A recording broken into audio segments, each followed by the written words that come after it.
Alright, so this is the project that's been keeping Papa Homestead here busy whenever he gets a chance, which is not very often. We can keep him pretty occupied. And we're kind of lazy and couldn't find the camera, so we haven't been documenting the progress.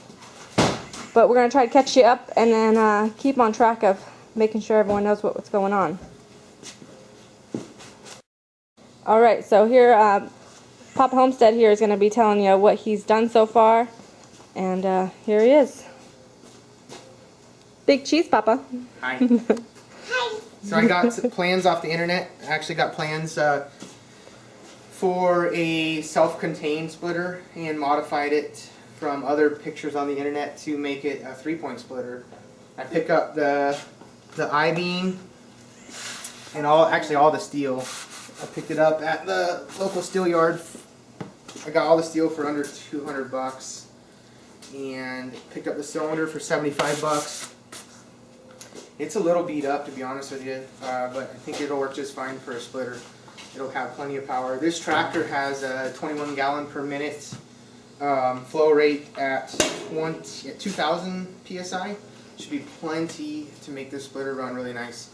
So what I ended up doing was I bought an 8-foot I-beam, measured everything out, figured out where everything would go. The hardest part of the whole project was up here at the anchor points. I bought 1-inch plate, and I had to put a 2-inch hole for a 2-inch pin in a 1-inch plate without any drill bits. So what I ended up doing was drilling about 50 million holes, 3/8 holes around the circle. Took my torch and connected each little dot. And then I have a die grinder and a file and did it all by hand to make a 2-inch hole to fit this 2-inch pin right here. It's pretty smooth, just a little wobble, that'll be fine for a splitter. Then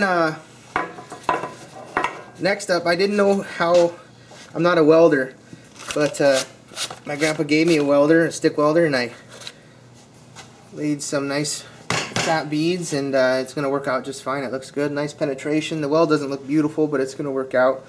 The funny thing is I weld so few and far between that every time I weld it looks like bird crap, and then by the end of the day it'll look good, and then a week later I don't weld for a week and a half and it looks like bird crap again. So my welds get better throughout the day but worse at the end of the day. Dad?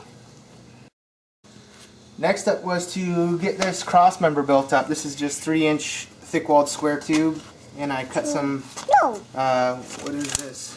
This. Let's see. That's the Homestead boy. He's helping out. 1/4-inch, I'm sorry about that, 1/4-inch plate there, welded on the ends, and again I ran up to the point where I don't have big drill bits. The biggest drill bit I have is a 1/2 inch. So this is 7/8, so I had to drill it out to 1/2 inch and then use a file and a Dremel, an air Dremel to make the hole big enough. It took about a day and a half with the Homestead mama yelling at me to come inside every day. So next up we made this cross member.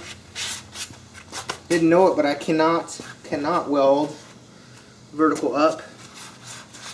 I'm terrible at it, but I think I did an okay job. No. And then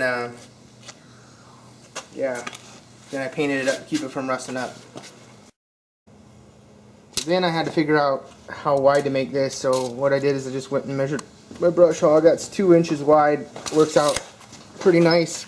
This hole again, I only have a 1/2 inch drill bit. That's a 3/4 inch hole, so I got to drill a 1/2 inch hole and wobble that sucker out to 3/4 of an inch. But you know, by this point I'm getting pretty good at doing that. So then I had to build a pusher. This is my pusher. I'm going to push the wood to a wedge. Wedge ain't up there yet. So I just got some, this is what, 5-inch angle, and decided that that wasn't tall enough for the wood I'm going to use. I got like a 12-inch wedge. So I took a piece of the I-beam and cut it up and welded it on. It's welded nice and solidly front and back. And up in here to another 1-inch plate. Up in here to another 1-inch plate. It should be plenty strong to push a piece of wood through my wedge. here's my wedge. This has actually been the biggest pain in the butt. I just get tired of doing it. But I'm making a wedge out of 1-inch plate steel, so I'm grinding this edge out to a knife point. I haven't obviously got far enough yet, but we're getting close. So the next project's going to be to finish grinding this out, weld it up.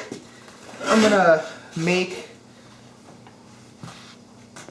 some wings here to catch the wood so it will sit in the wings, and then as I keep pushing wood through, it'll push it out past my work area, so that while I'm standing here splitting wood like this, the wood gets out of the way the whole time. That's what I hope to do. One other thing I got to do is we got to plumb it up for some hydraulics from the tractor. What I'm going to do is we're just going to, I hope if we can afford it, tee in to these two lines with some quick connects like these here, so they just pop on and off, so I can get the tractor out of the way nice and easy. And then hopefully, yeah, that'll work out pretty sweet. Then I can still run this top link. I got a hydraulic top link on here, so if I plumb in, hopefully I'll be able to do all that. So that's all still to come. Beg my pardon, it's not finished, but we'll get it done pretty soon. Today was the big day of connecting it to Colonel Mustard here, seeing if everything fit, and it does. Now we'll have Mr. Homestead here stand on it, show you how it holds him. See, the welds hold. I'm a terrible welder, but the welds are holding. Looking good. The Homestead Levi climbing up on the tractor like a little monkey. And now we'll try to not be so lazy homesteaders and get the camera out and show you what he's been doing when he's able to. And that's a wrap for now.